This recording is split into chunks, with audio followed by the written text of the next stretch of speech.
Deus. Abra sua Bíblia no texto de 2 Reis, capítulo 4.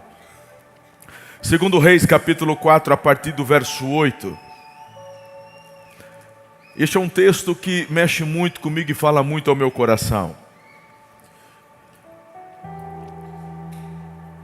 O Espírito de Deus já aplicou esse texto de várias formas. E todas as vezes que medito e prego, algo novo surge no meu coração. E desde ontem, preguei ontem à noite, hoje às 8, e estou pregando neste final de semana pela terceira vez, mas eu creio que há algo específico que Deus tem a liberar e aplicar para as nossas vidas. E como vocês sabem, porque eu tenho ensinado isso a vocês, nós, pastores desta casa, nos preparamos sim para compartilhar a mensagem, mas nós nos colocamos sempre em submissão total ao Espírito de Deus e muita coisa vai ser liberada, compartilhada a partir do teu coração. É a tua fome, é a tua sede que atrai de uma forma muito específica esse derramar da parte do Senhor sobre as nossas vidas. Eu tenho dito, você não é termômetro, você não vem aqui para medir a temperatura do culto, olha, hoje, não, você é termostato, a tua fome e a tua sede determina o volume da manifestação da presença do Senhor aqui. Diga amém a isso. E que a tua fome nesta noite atraia os milagres do Senhor sobre teu coração. O nosso tema, ele é muito sugestivo. Nós queremos afirmar que hoje é um dia, é um encontro onde o Deus, Criador dos céus e da terra, quer realizar um milagre na tua vida. Nós assim cremos, nós assim queremos andar, ministrar, agir para ver você recebendo e vivendo a manifestação do milagre do Senhor. Mas eu queria conversar sobre como se constrói um milagre. Qual o caminho deste milagre? O que o Senhor quer fazer, nós encontramos isto na palavra, é do caráter do Pai, querer abençoar. Mas por que muitas vezes oramos e não recebemos? Por que muitas vezes declaramos o milagre e não vivemos o milagre? Eu queria chamar você a meditar comigo então nessa noite. Por gentileza, mantenha sua Bíblia aberta em 2 Reis capítulo 4. Hoje eu vou pregar de uma forma expositiva. E mesmo que você não tenha o livro, mas eu encorajo você a manter o seu celular, seu tablet, onde você estiver, né? Às vezes você tem o aplicativo da Bíblia aí no teu celular e da mesma forma nos acompanhe, porque eu queria que você guardasse e me ajudasse na construção do raciocínio da mensagem de hoje. Você está comigo? Perfeito. O texto começa da seguinte forma. No verso 8, certo dia, Eliseu, ele foi a Sunem, onde uma mulher rica insistiu que ele fosse tomar uma refeição em sua casa. Depois disso, sempre que passava por ali, ele parava para uma refeição. Em vista disso, ela disse ao seu marido: sei que esse homem sempre vem aqui. Esse homem é um santo homem de Deus. Vamos construir lá em cima um quartinho de tijolos e colocar nele uma cama, uma mesa, uma cadeira e uma lamparina para ele. Assim, sempre que nos visitar, ele poderá ocupá-lo. Um dia, quando Eliseu chegou, subiu ao seu quarto e deitou-se. Ele mandou o seu servo Geazi chamar a sunamita. Ele a chamou e quando ela veio, Eliseu mandou Geazi dizer-lhe: você teve todo esse trabalho por nossa causa. O que podemos fazer por você? Quer que eu interceda por você ao rei ou ao comandante do exército? Ela respondeu: estou bem entre a minha própria gente. Por enquanto, até aqui. Mas mantenha a sua Bíblia aberta.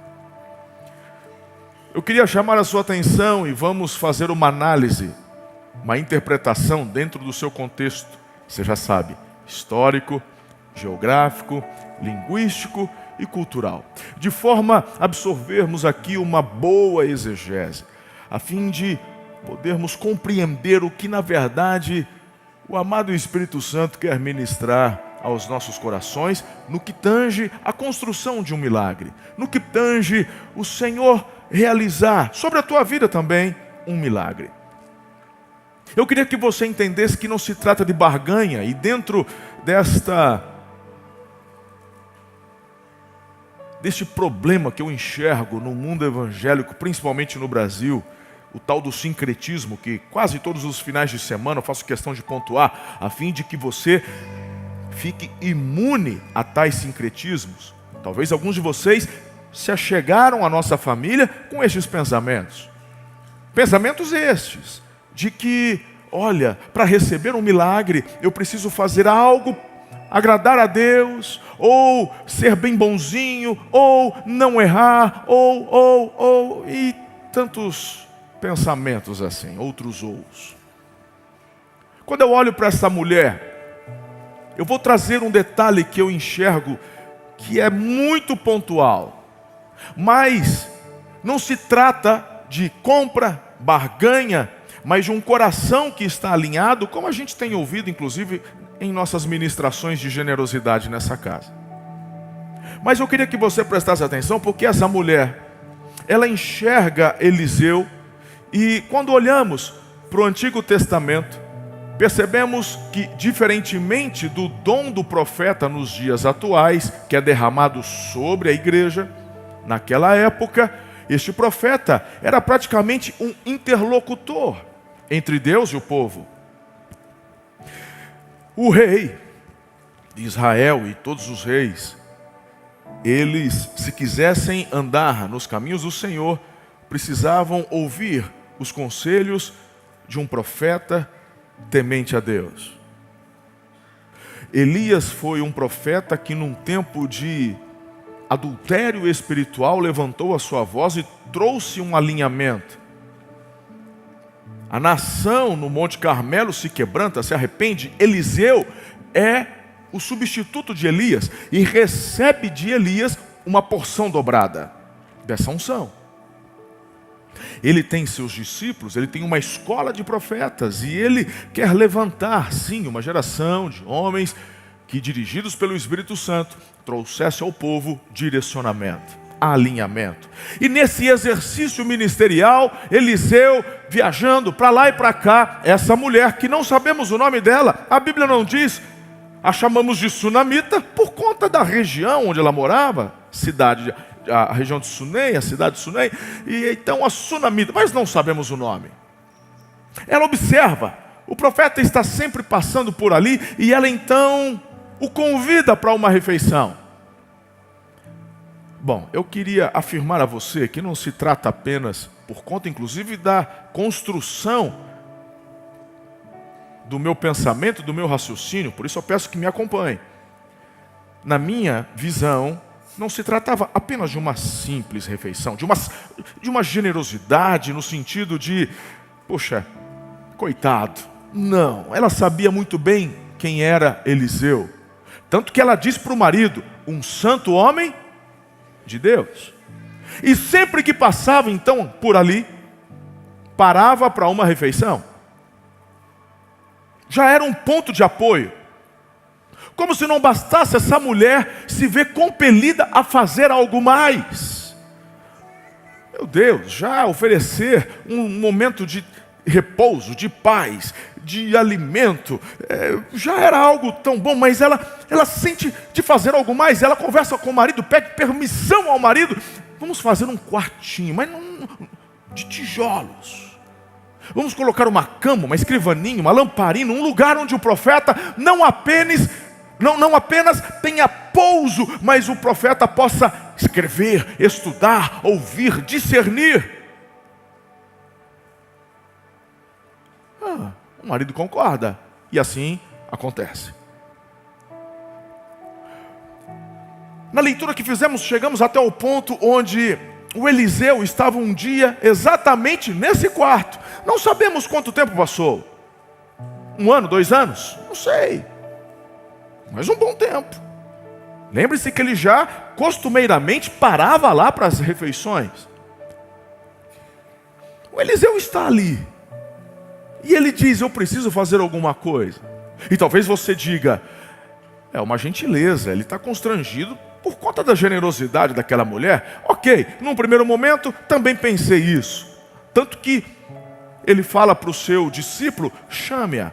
E você ouviu a pergunta. Eliseu convida a sunamita para uma pergunta. Ele sente que precisa retribuir. E ele, num primeiro momento, se vê compelido a retribuir no âmbito natural. Como posso te ajudar?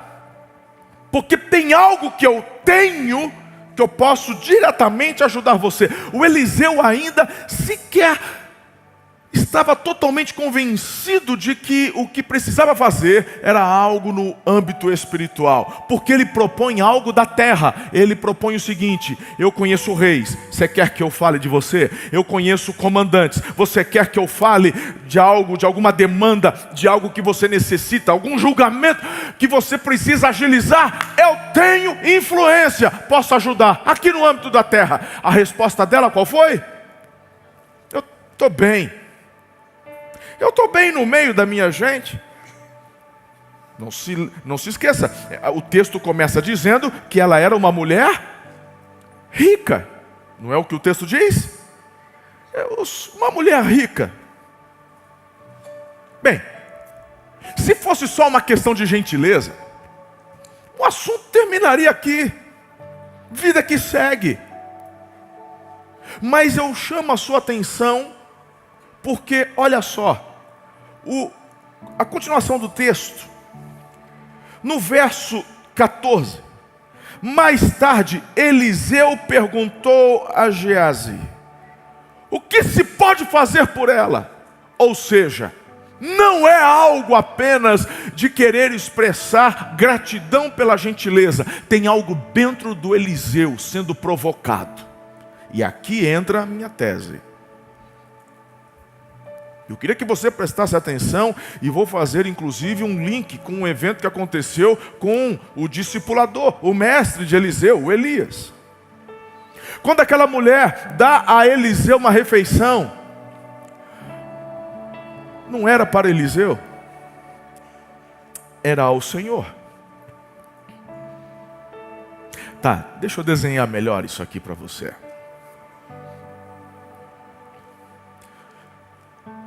Lembre-se que o argumento daquela mulher para fazer o que fez é porque enxergava em Eliseu não um homem que tinha necessidade, mas porque ele era um homem de...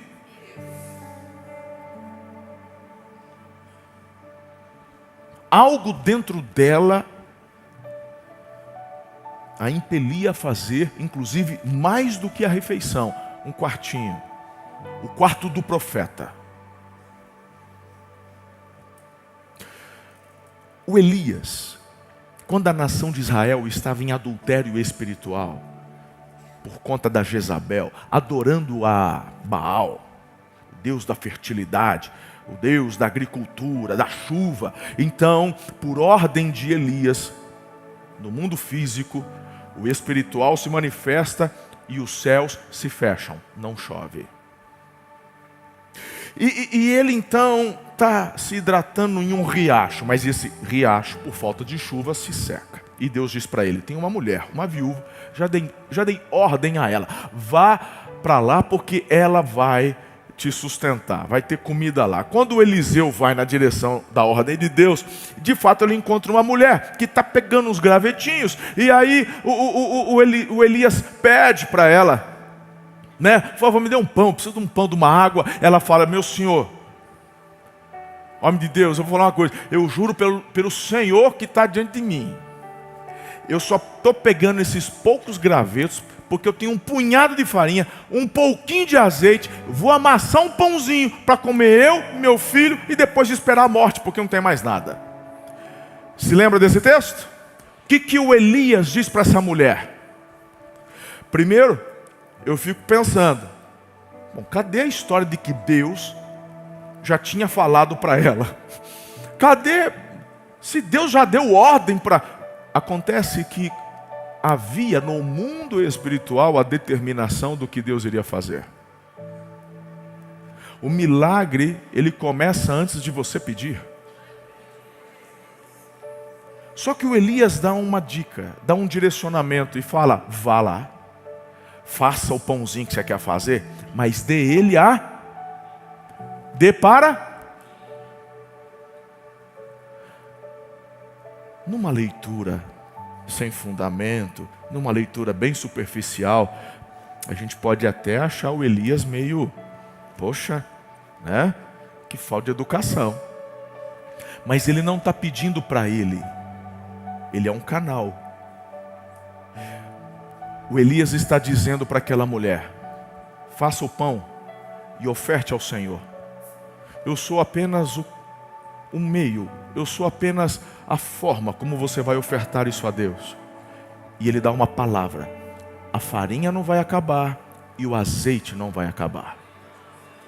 Lembram disso? Então ela faz, o Elias come, e da forma como foi declarado, aconteceu. E eles foram sustentados durante a seca, não faltou. Deus proveu. Um milagre aconteceu. Quando eu venho agora, algumas páginas adiante, a sunamita, quando ela dá ao profeta as refeições, quando ela dá ao profeta o lugar para pouso, descanso e condições dele exercer o que fazia em nome de Deus, ela está fazendo aquilo para quem? Então, pega uma chave agora, guarda. A terra não pode rejeitar a semente. A terra tem uma ordem do céu. Você já viu andando na horta, andando no lugar de plantação, né? Aí você joga lá uma semente de abóbora, aí a terra faz assim, ó, e a terra começar a cuspir semente, fala: não quero brotar abóbora aqui. Você já viu isso? Nem eu, porque a terra tem uma ordem. Semente em terra, a terra precisa fazer o trabalho dela. O mundo natural, o mundo físico, ele reverbera o espiritual. Essa mulher então, ela não faz isso por barganha, porque ela tem uma pergunta do próprio homem de Deus: o que você quer? E ela diz: eu estou bem. Ué, então você não ofertou com segundas intenções? Quem sabe alguns falaríamos assim: poxa, até que enfim, hein? Demorou para cair a ficha. Claro que eu estou precisando. Eu estou aqui, meu marido está com os investimentos, e eu sei que o comandante lá tem umas... Ela fala: não, meu senhor, eu estou bem, porque o que ela está fazendo é por conta de um coração alinhado com o céu. Não é para comprar nada, não é para pegar influência, não é para network. Ei! Então, se a terra não pode rejeitar a semente, é por essa razão então que o Eliseu, mesmo depois de ouvindo que estava tudo bem, que não queria nada, a sunamita, mesmo assim, dentro dele tem algo que mexe, as entranhas dele estão assim, ó. E ele fala: não é possível, Geazi, o que eu posso fazer por essa mulher? Se eu sou o Geazi, eu falo: ué, o profeta é você? Se você não sabe, está perguntando para mim. E aqui começa a cair também, dentro deste sincretismo religioso, essa mania que os crentes têm de endeusar pessoas, de ficar endeusando, sejam eles bispos, apóstolos, profetas. Ah, quando é profeta então, porque eu vejo o povo correr atrás de profeta, igual a turma corre atrás de cartomante. Doido para querer saber o futuro. Manda a palavrinha de Deus aí para mim. Como se você, meu irmão... Tem gente que parece que é movida a palavra profética. Deixa eu te falar uma coisa. Seja movido pela palavra de Deus. Tudo que você precisa está aqui, ó. Tudo que você precisa está aqui. E se tem algo e eu creio no mover profético. Nós temos nessa igreja, nós somos uma casa profética, apostólica, pastoral, uma casa de evangelismo, uma casa de mestres. Nós cremos nos dons de governo de Efésios 4. Mas eu não creio nesse sincretismo que o povo tem aí fora. Aqui nessa casa não. Aqui não tem esse negócio de carteirada, ou profetão. Nós cremos que a unção do profeta é derramada sobre a igreja. Por isso o ministério, onde vocês que são membros desta casa, quando sentem o fluir dessa unção, se colocam debaixo do pastoreio da pastora Esther, que é a líder do mover profético dessa casa, e vai desenvolvendo, crescendo, e assim ajudando, abençoando o corpo. Eu creio nisso. Mas eu queria que você prestasse atenção, porque o Eliseu tem porção dobrada do Elias. E tem gente que acha, irmão, que se os profetas do Antigo Testamento e tal, parece que vive só em Nárnia. É como se eles não enxergassem o mundo natural. É como se eles só vissem o sobrenatural. E a gente começa a olhar para alguns eventos, algumas experiências que eles tiveram, como se fosse o cotidiano deles, e não é assim. O Eliseu perguntou para o Geazi: tem algo que eu preciso fazer, eu sinto que eu preciso fazer, eu só não sei o quê.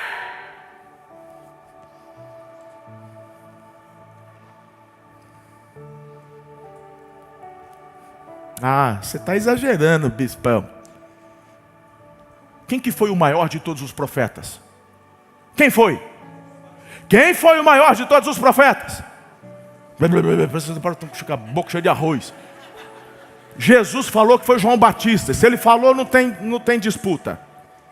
O maior de todos os profetas, João Batista. Amém? Preparou o caminho para a vinda do Messias. Amém? Profetão master. Amém? Quando foi preso, falou assim: será que era Jesus mesmo que tinha que vir? O João Batista duvidou ou não duvidou? Duvidou ou não duvidou? Então vamos parar de ficar nesse misticismo, o profetão. Se dobre diante da palavra, vai ler a palavra, vai comer a palavra, vai meditar na palavra.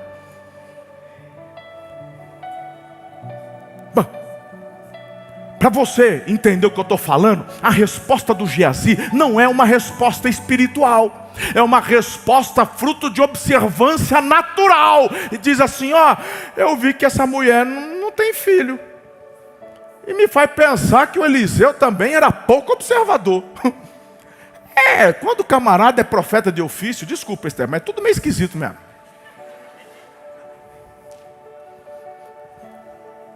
Mas como é que você está na casa da mulher? Você come na casa da mulher? Você não percebeu que ela não tem filho? E é verdade, o profeta é de outro mundo mesmo. Mas o Geazi, falou: ela não tem filho. E digo mais, ainda falou assim: e o marido dela já é idoso. Tipo assim, não tem tadalafila, não tem nada naquela época. Tipo assim, não tem filho. E olhando pelo âmbito natural, parece que vai continuar sem. Irmão, o texto fala assim, é como se o profeta falasse: agora eu já sei. Sim, agora sim. Agora eu já sei o que fazer. Chame a sunamita. E agora o texto a seguir é simplesmente, olha só. Verso 15, então Eliseu mandou chamá-la de novo. Geazi chamou, ela veio até a porta e ele disse: a hora da pergunta acabou. O Eliseu estava assim, não sei o que você precisa, nada, não, tá bom, não tem filho. Opa, é como se o Espírito fosse: é isso. Chama. Porque quando o profeta tem a testificação, parou a pergunta. A minha unção predominante é a apostólica. Eu me movo no profético.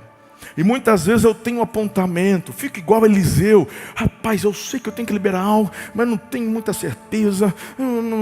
E a gente pergunta: A gente faz umas perguntas, mas quando vem a confirmação, a gente libera. Meu irmão, essa fase do Eliseu passou. Quando ela entra, acabou a pergunta, ele já manda a rajada. Tipo assim, eis que te digo. Não é aquela lá, você entendeu? Vamos ouvir o eis que te digo do Eliseu para ela. Olha só. Ele disse: por volta dessa época, ano que vem, você estará com um filho nos braços. Eita glória! Olha para mim, porque para entender a profundidade, você precisa ter uma noção pequenininha do que representava isso.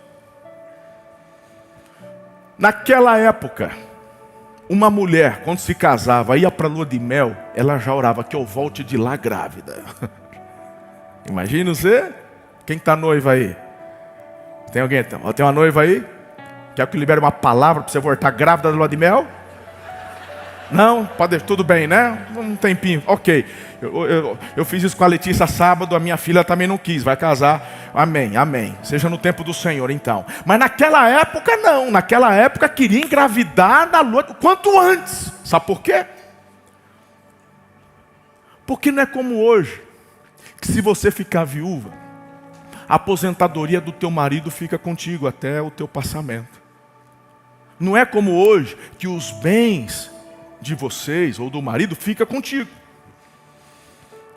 Mesmo que não tenha filhos, tudo para. Se tem filhos, usufruto teu, metade, aquela coisa que você já conhece.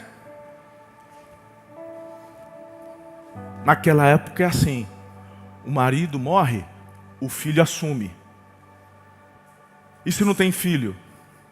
Se não tem filho, a mulher precisava aguardar que um parente próximo olhasse para ela e a resgatasse, casando-se com ela, porque assim ele ficaria com todos os bens do falecido e agora a esposa dele vai cuidar dela.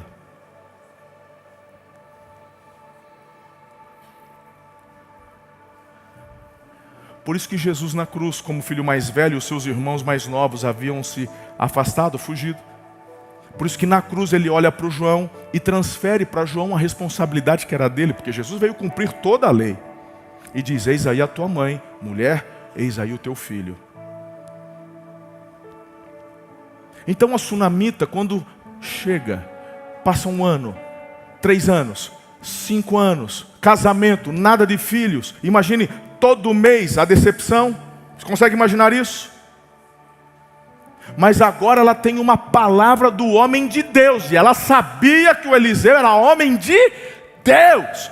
E eu quero te perguntar: qual seria a tua reação ao ouvir a palavra do homem de Deus dizendo: ano que vem, por volta dessa época, vai estar no braço, vai estar no braço. O Eliseu, irmão, ele falou com convicção. O que você faria, irmã? O que você faria? Saltaria? Pularia? Agradeceria? Mandava matar um carneiro? Bora fazer churrasco, vamos comemorar. Qual que é a resposta da sunamita? Coloca o texto. Qual que é a resposta dela? Não, meu Senhor, não. E ela diz assim: não iludas a tua serva. Aí a gente começa a entrar numa crise teológica. Porque eu já vi muito pastorzão ensinando também. Tipo assim: eu orei pelo milagre, orei pela cura. Não foi curada? Sei que não tem fé. Fácil, né? Já viram isso? Eu já vi isso na televisão. Fácil. Agora, eu sei, e inclusive ensino, que o milagre é o encontro da nossa fé com a vontade do Senhor. Mas e nesse caso aqui? Fala para mim, Bispo Toninho. E nesse caso? Porque o homem profetiza, o Eliseu declara, mas ela simplesmente dá uma negativa. Não! Não! Mas é como se Eliseu fizesse: fala aqui com a minha mão. Agora que eu já sei o que eu tinha que fazer, fiz, liberei, está selado. Querendo ou não querendo, agora vem filho. Se a mulher não tinha fé para receber o filho, por que ela recebe?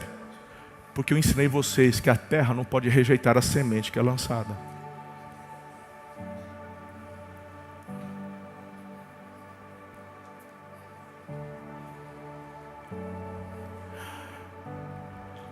a semente que você lança, o El Roi vê, ele recebe.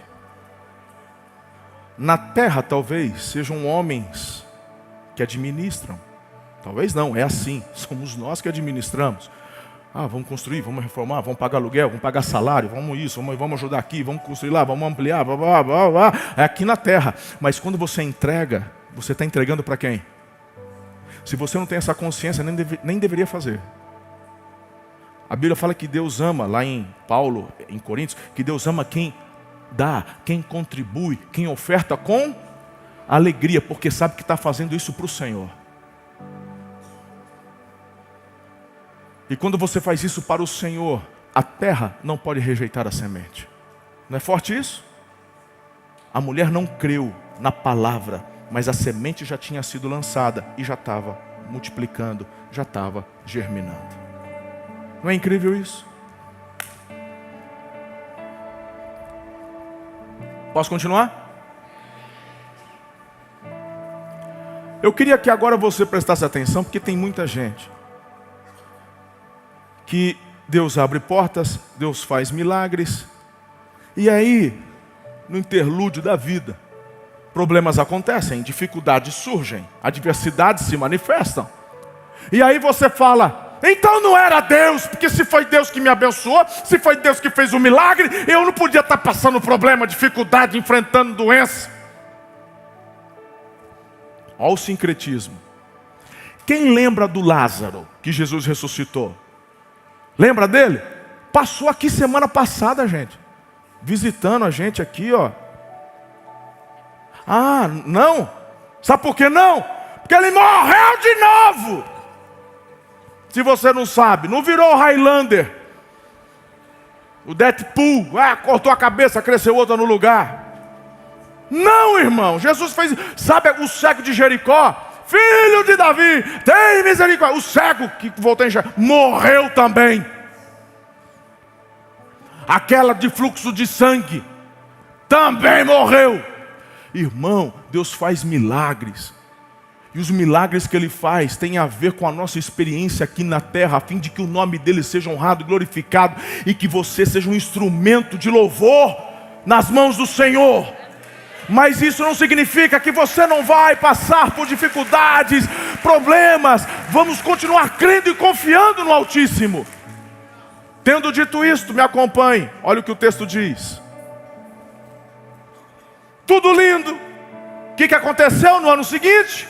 Não. Porque ele fala, vai estar nos teus braços. Aconteceu. Ele é profeta. E é profeta dos bons. Verso 18. Menino cresceu. Eu não sei com quantos anos. Mas eu acredito que era um pré-adolescente. Eu acho. Não tenho certeza. Ou um adolescentezinho no início ali. O menino cresceu. Certo dia foi encontrar-se com seu pai, que estava com os ceifeiros. De repente ele começou a chamar o pai, gritando, ai minha cabeça, ai minha cabeça. O pai disse a um servo, leve o menino para a mãe. O menino pegou, levou a mãe. O servo pegou o menino, levou até a mãe. O menino ficou no colo da mãe até o meio-dia e morreu.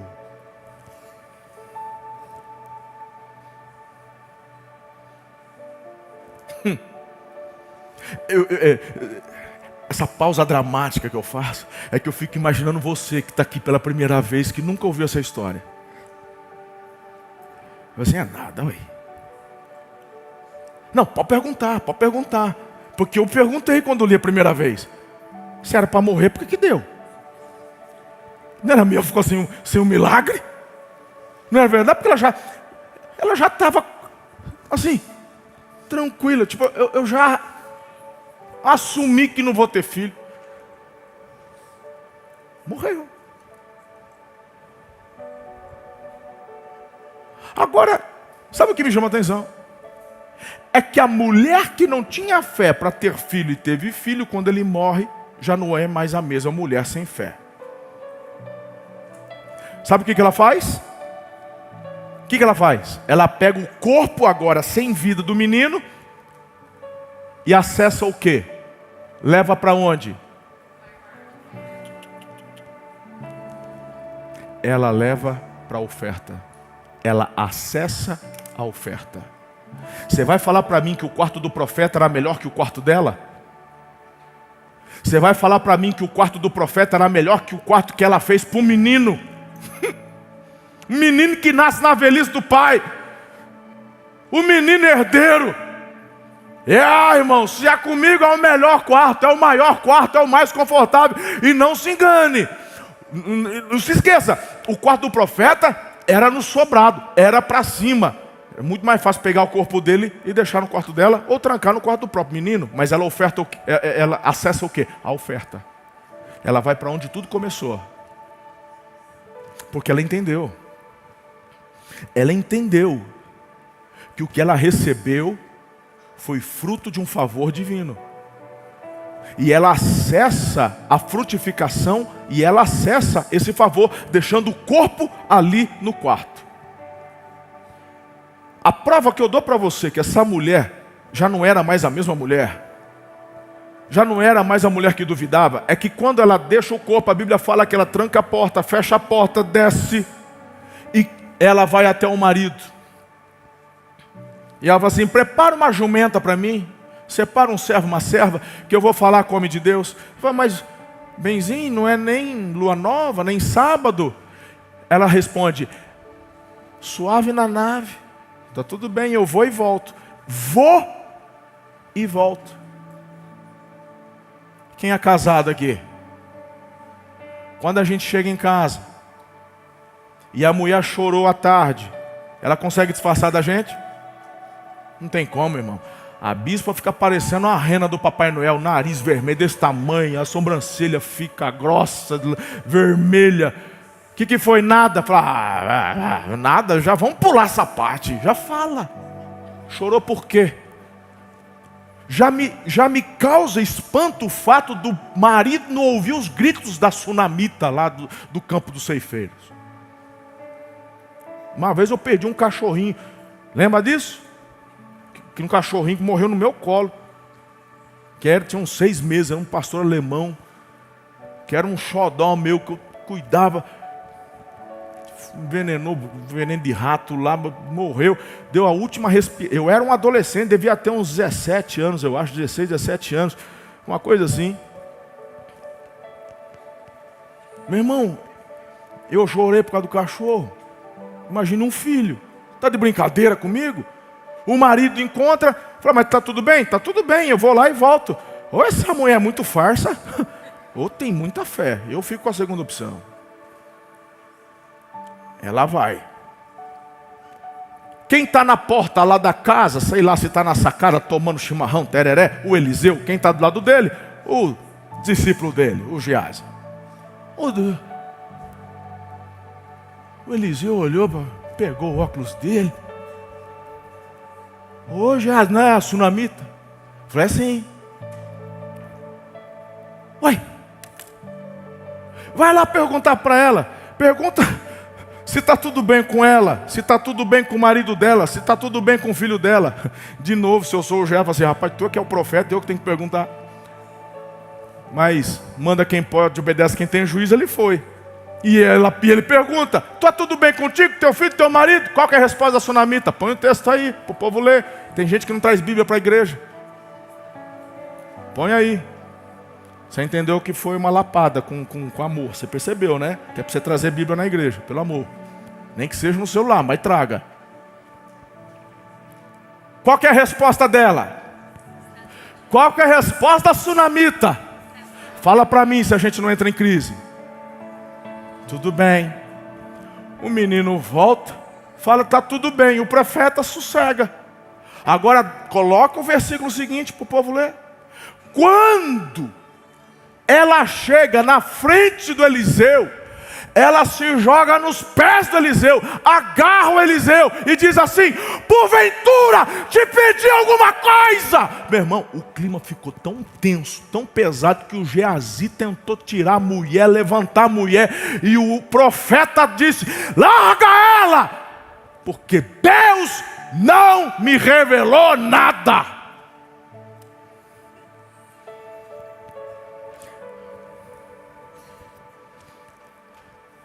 Pausa dramática para recadinho para os profetas de plantão aqui dessa casa. Se o Eliseu, com porção dobrada da unção de Elias, foi homem o suficiente para falar que está acontecendo algo que ele não sabe o que está rolando, que palhaçada é essa que toda hora você é o único que tem que ter uma palavra de Deus para liberar? Máquina de revelação.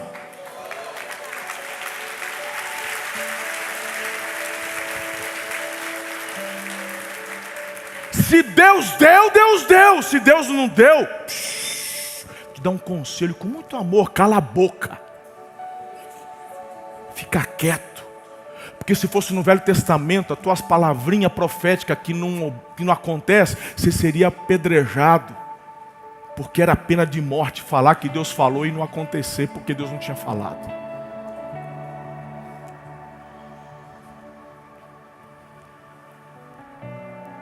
Muitas vezes eu vou numa igreja, eu vou pregar, e o pessoal vem, quebra tudo, hein? Porque vai ser um mover. Eu falo assim, fica na tua, cara. Não fica criando expectativa. Eu vou falar o que Deus mandar falar. Eu não vim trazer, eu não vim fabricar fogo. Você já viu o cantor que fica querendo provocar fogo? Você já viu, irmão? Sabe? Tem pastor que toda hora e fica tentando. Ou então o pessoal que está ministrando louvor, levanta a mão. Ele está achando que está na aula da aeróbica. Levanta a mão, abaixa a mão, aplauda, levanta, abaixa, levanta. Ele falou assim, cara, tu está querendo provocar um fogo estranho, que quando é do Espírito flui de dentro para fora. Deixa rolar. Deixa Deus fazer. O profeta aqui, ele dá, porque agora começa a experiência do profeta. A experiência agora é com Eliseu. Porque enquanto você viver, tu está ainda na casa do oleiro sendo moldado. Porque você pode ter 50 anos de membresia de igreja, 50 anos que você é crente, 50 anos que você é pastor, tu ainda é menino perto do Altíssimo. Teu coração humilde é que vai te disponibilizar o contínuo aprendizado. Do contrário, o orgulhoso Deus resiste. E aí que começa a querer produzir fogo estranho. O Eliseu falou, Deus não me revelou o motivo. Meu irmão, quando o rei foi bater na casa do Eliseu, ele já tinha a resposta, porque Deus falou, pega a flecha, atira a flecha, atira no chão. É incrível. E ele já estava moribundo para morrer. Mas no caso da sunamita, silêncio. Sabe o que eu aprendo com isso? Está tudo bem.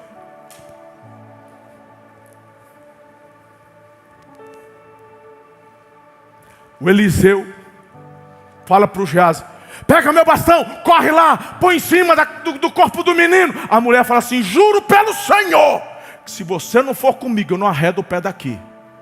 Eita. Irmão, não é por nada não. Mas eu já fiquei me imaginando no lugar do Eliseu. Meu Deus do céu. O Eliseu, tá bom, eu vou, mas vai, filho, vai na frente, vai lá, vai na frente. Eu acho que foi a viagem mais longa da vida do Eliseu. Agora eu queria que você entendesse algo muito importante com relação à mulher sunamita. Olha aqui para mim, homem, mulher, todo mundo, adolescente, jovem. Tem uma lição tão preciosa. Nós estamos falando da construção de um milagre, diga amém. Olha só que interessante. O marido pergunta e ela fala o quê? Tudo bem. O Geazi pergunta e ela fala o quê? Tudo bem. Com quem que ela se derrama? O profeta é o interlocutor. O milagre ela recebeu do Senhor. O profeta é o homem de Deus. Então, é impressionante porque ela vai se derramar com quem pode resolver o problema dela. Mas sabe você? Sabe você se abre na manicure, você se abre na cabeleireira, você se abre no jogo do futebol, você se abre com todo mundo, na escola, na faculdade, mas quando chega na hora do culto, na hora do altar, na hora do teu secreto na tua casa, na hora de botar a boca no pó, na hora de chorar, na hora de gritar na presença de Deus, você fica parado, sentado e não se move.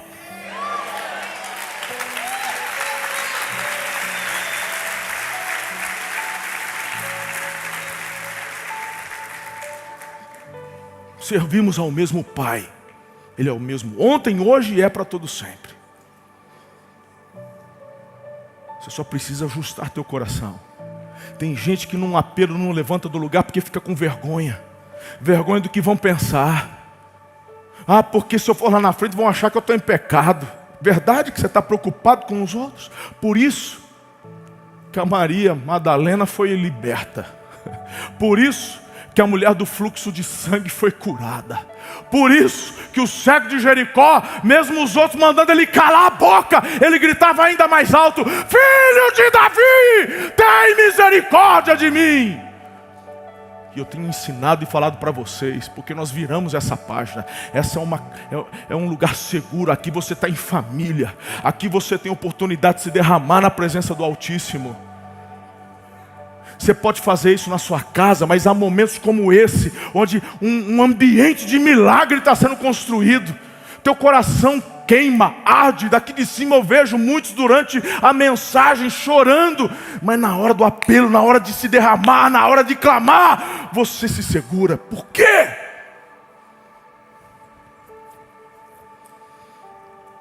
O Eliseu então está nessa viagem.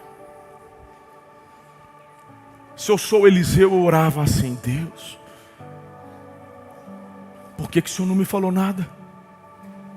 Deus, se o menino ia morrer, por que o Senhor então mandou? Quem é que chega? Imagine o Geazi voltando. Ele deve ter voltado, porque ele foi, e ele retorna, e ele está correndo, e eu fico imaginando o coração do Eliseu. Tomara que ele tenha ressuscitado, e aí, fala, eu fiz tudo que o Senhor mandou, e aí? Nada, ali continua morto. O que você fala para a sunamita? Calma, Deus está no controle, aplique fé, então somente creia. Quando ele chega na casa, e aqui para mim é uma das questões onde a experiência agora era entre Deus e o Eliseu. Porque Jesus, todos os milagres que ele realizou, ele fez no poder do Espírito Santo. Você sabe disso. E quantas vezes, na casa de Jairo, ele vai, a menina estava morta, e tinha gente. Ele deixa às vezes a multidão de fora de alguns, mas sempre trazia alguns para perto. O Pedro, o Tiago, o João, o pai. Talita, cume, ressuscitou, tinha o pessoal vendo ali, ou no caso do próprio Lázaro, que eu citei, onde ali sim, toda a multidão viu, porque Jesus já sabia o que ia acontecer, mas o Eliseu tinha fé, porque era homem de Deus, mas Deus não havia dito nada. O que Jesus falou do Lázaro? Calma, ele só está dormindo. O Espírito já tinha falado, ele vai ressuscitar. Show, é nóis. Mas o Eliseu, ele cantou a bola. Deus não me falou nada. O Eliseu está tendo que alimentar o próprio Espírito em fé. Tanto que ele chega na casa da sunamita, ele sobe no quarto. O que o texto diz? Joga o texto aí para quem não traz Bíblia. Ele entra e ele fecha a porta. Sozinho, ele no quarto. Vai falar para mim que esse detalhe não faz diferença? Qual que é a primeira coisa que o Eliseu faz? Ora. Ele fecha a porta e orou ao Senhor. Não está aí no texto? Eu te pergunto, o que aconteceu? O que aconteceu? Nada. Ele entra, ele fecha a porta, ele ora e o menino continua morto. Eu vejo muitos pregadores sobre o texto, na hora de pregar, e já vai direto, e parece que é uma cena romântica. Ai, porque ele deitou, pode colocar o texto seguinte, o versículo seguinte, deitou sobre o menino, boca com boca, olhos com olhos, mãos com mãos, e a gente olha de uma forma tão romântica. Que romântico, uma coisa nojenta, deitar, ficar com a boca em cima do defunto. Sabe, a minha interpretação, sabe qual é? Desespero. Desespero. Só que ele tinha uma certeza: eu não vou desistir, porque o Senhor tem alguma coisa. O Senhor não me revelou, eu não sabia que isso ia acontecer, mas se o Senhor fez um milagre do menino ter nascido, eu não vou, eu orei, não aconteceu. Ele deita em cima e fica. Eu não sei o que ele orou, mas orou. O corpo não aquece? Quando o corpo aquece, e o corpo aquece por quê? Por quê? O coração volta a bater. Então agora tem batimento cardíaco. Só que ele só tem isso, está inerte. Talvez eu, Marcelo, abrisse a porta. Venha, vem cá, mãe. Mãe, vem cá ver, vem ver, olha lá. Deus fez um milagre. Eu cheguei, ele estava duro, já estava roxo, já não tinha mais cor, estava uma coisa, e sei lá, mas agora ele está, ó, pega, está quente, olha o coração, escuta. Deus fez um milagre. Ele só não vai falar, não vai conversar, mas está tudo bem, pelo menos está vivo. Amém, amém. Não Eliseu, porque o Eliseu não está querendo agradar a sunamita. O Eliseu entende que ele foi instrumento na realização de um milagre que tinha um propósito. Sabe o que ele faz? Ele vai orar pela terceira vez. E já que a segunda deu certo, de novo, fez a mesma coisa. Boca com boca, olhos com olhos, mãos com mãos. Ficou lá deitado em cima do menino. E orando, e orando, e orando.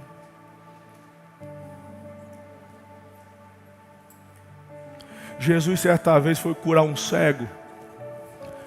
E aí o cego está lá, seja curado. E agora? Está vendo? O cego falou assim: eu vejo homens como se fossem árvores. Aí Jesus falou assim para ele: que coisa boa, pelo menos não vai trombar mais em ninguém. Vai lá, vai com Deus. Foi isso que Jesus falou? Vem cá, vamos orar de novo. Orou de novo, e agora estou vendo perfeitamente. Falou, se Jesus, que é Jesus, orou 2 vezes pelo mesmo milagre, por que você desistiu? Por que parou de orar pelo teu casamento? Por que parou de orar pela tua saúde? Por que parou de orar pela igreja? Por que parou de orar pela conversão de um parente, de um marido, de uma esposa, de um filho? Por que parou de orar pelo restabelecimento do filho que está nas drogas? Por quê? Desistiu por quê? O Eliseu, pela terceira vez, volta.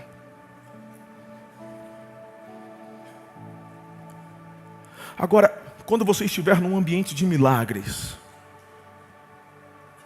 esteja atento aos detalhes. Porque da segunda vez que ele ora em cima do corpo, de repente o menino espirra.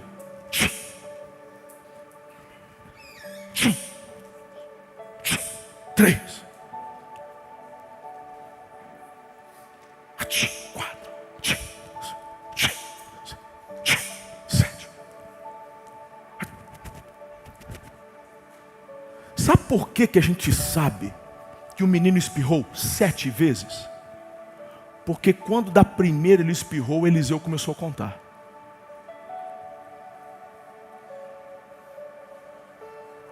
Quando você está em um ambiente de milagres, você precisa estar com o ouvidinho bem atento, porque às vezes Deus não manda um anjo com um trombone para te falar o recado. Às vezes é sutil, porque Ele está te ensinando, porque Ele é um Deus criativo, e Ele não faz todas as vezes das mesmas formas. Cada hora Ele se revela e age de uma forma específica. Então esteja atento.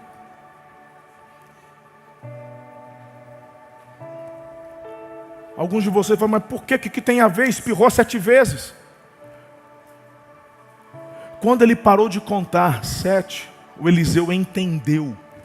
Não teve um anjo, não teve voz audível, teve uma interpretação de quem conhecia a Deus na intimidade. 7 na palavra é a perfeição. Era Deus dizendo para Eliseu: já está feito. O milagre está feito. Eu já liberei a vida sobre o menino. E é nessa hora que o Eliseu abre a porta. É nessa hora que você está liberado para parar de orar. E eu encerro com uma mãe que quando vê a porta aberta, ela entra. Coloca o texto, por favor. E a primeira coisa que ela faz, imagina você entrando e vendo o filho que estava morto, mas agora está sentado na cama sorrindo para você. O que você faria, filha? Você não ia correr no pescoço dele, beijar? Não era isso? Eu tenho certeza que a sunamita também fez, mas só depois de primeiro adorar a Deus. E ela se prostra ao chão em adoração àquele que é o Senhor de toda a vida. Se o que você chama de milagre te afastou de Deus, se o que você chama de milagre abafou a tua fé, eu, no mínimo, sugeriria para você rever se de fato foi um milagre. Porque uma mulher que não teve fé para receber, mas recebeu por conta da semente. Quando o pior momento chegou, porque pior que ser estéril é ter um filho e perdê-lo. No pior momento ela teve fé para crer que Deus ressuscitaria e ressuscitou. Eu quero convidar você a se colocar em pé. E mesmo com o nosso tempo bem apertado, eu não posso terminar esse culto sem dar a você a oportunidade de fazer como a sunamita. Porque nós estamos em um ambiente de milagres. Eu creio num Deus de milagres. Eu creio num Deus que faz além do que pedimos, além do que possamos imaginar. Ele é um Deus extraordinário. Você que está na internet, você que nos acompanha na comunidade online, você que está ouvindo essa mensagem depois num outro dia que não é ao vivo, não me importa. Eu sei que o mesmo Deus que ressuscitou aquele menino é um Deus que ressuscita teus sonhos, teus projetos, teu casamento. É o Deus que vai realizar coisas novas na sua vida. É o Deus que vai liberar cura sobre a tua vida. Agora alinhe o seu coração em sintonia com o céu. Se precisar chorar, chore. Se precisar gritar, grite. Porque você está em um ambiente seguro, está em família. E não é a mim que você vai clamar, mas é ao Senhor. Eu sou apenas o carteiro. Eu entrego a mensagem. O poder é do Espírito Santo. E a tua fé ativa o milagre do Senhor sobre a tua vida. Eu creio. E eu convido a você também crer, em nome de Jesus, em nome de Jesus.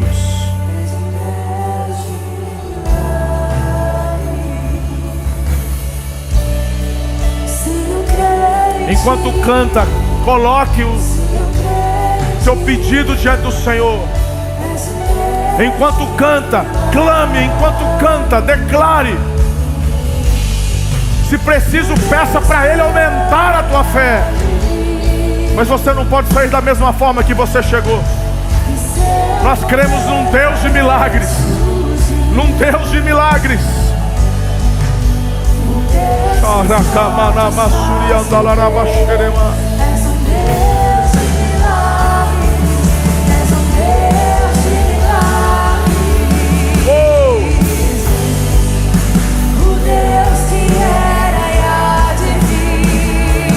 Meu Deus.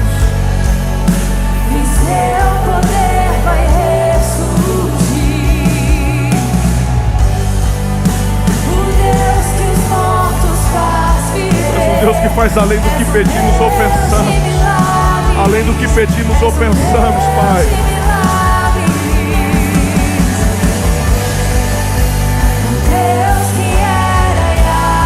Santo Deus, Santo Deus.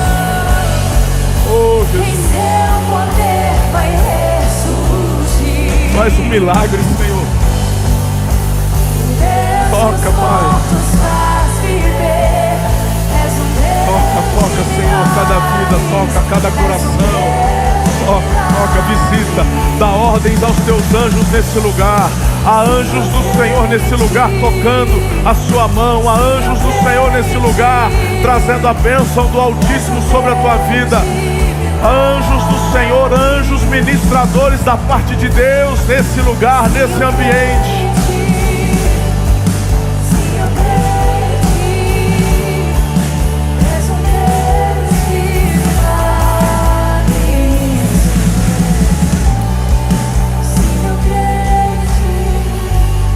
Senhor,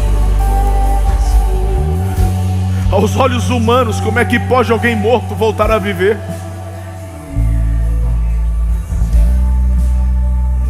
Mas Tu és um Deus de milagres. O Senhor, pelo poder do Espírito, ressuscitou Lázaro, que já estava morto há dias. A história da sunamita nos toca de uma forma única. A importância de um coração que é alinhado com o teu coração, que se relaciona contigo por aquilo que o Senhor é e não por apenas por aquilo que pode dar. Eis aqui o teu povo nessa noite, que te ama. Um povo que é chamado pelo teu nome. Um povo que nessa noite, depois de ouvir a tua palavra, estão clamando por um milagre, colocando suas questões diante de ti. Muitos deles em lágrimas, muitos deles com uma palavra da medicina, onde estão desacreditados, porque não há o que fazer. A medicina, a ciência não tem resposta. Mas o Senhor é o Pai da vida. O Senhor gerou a vida. O Senhor é o Deus Criador dos céus e da terra, Senhor do universo. Não há ninguém como o Senhor. E é diante de Ti que nós estamos nessa noite. É ao nome de Jesus que clamamos. É o poder do Teu Santo Espírito que opera e que atua, que cura, que liberta, transforma. Então, em nome de Jesus, nós queremos entrar em concordância agora. Eu quero ligar na terra e que seja ligado no céu o milagre que o teu povo nessa noite pede ao Senhor. Tu és o Deus que tudo vê. O Senhor está vendo o coração da mãe clamando, o coração do esposo, da esposa, do filho, do pai. Senhor, são tantos os pedidos, mas o Senhor conhece cada um no detalhe da vírgula. E nós chamamos a existência, a manifestação destes milagres. Chamamos a existência os depósitos espirituais dos teus filhos. Senhor, eu chamo a frutificação, as sementes que eles têm lançado, para a glória do teu nome, Senhor. Cura, declaramos palavra de cura sobre o físico enfermo. Senhor, do problema mais simples ao mais complexo, nada muda para o Senhor. Cura, faz da estéril mãe de filhos. Senhor, oramos pelo maior de todos os milagres, que é a salvação, a conversão. Pessoas que oram em lágrimas pela conversão de um amigo, de um parente, de um cônjuge. Salva, Senhor. Seja essa pessoa convencida pelo Teu Santo Espírito da verdade, da justiça e do juízo, e rendam-se a Jesus nessa noite. Pai, visita, toca problemas emocionais, psicológicos, espirituais, em nome de Jesus de Nazaré. Eu dou uma ordem no mundo espiritual: todo levante contra a tua vida não prevalecerá. Sejam as armas do inimigo contra você, estas armas sejam frustradas, caiam todas elas por terra, pelo poder que há no sangue de Jesus de Nazaré. Todo o inferno, toda a corja demoníaca que porventura tenha se levantado contra você, contra a tua casa, contra o teu trabalho, por 7 caminhos se retirem e não voltem mais. Receba você o livramento, receba você a paz que excede o entendimento. Volte a você a desfrutar da alegria, do regozijo, da manifestação da presença de Deus. Seja a presença dos anjos do Senhor constante em tua vida, em tua casa, em teu ambiente de estudo, de trabalho, e que você cumpra o propósito para o qual o Senhor te chamou. Que o Senhor te abençoe e te guarde. Que o Senhor sobre ti levante o rosto, tenha misericórdia de ti e lhe conceda a paz. Que o amor, a graça, as ricas e doces consolações, assim como a íntima amizade do Espírito Santo e da Trindade Santíssima, seja sobre a tua vida hoje e para sempre. Aleluia. Amém. Beijo no teu coração. Deus te abençoe. Uma semana de milagres em nome de Jesus.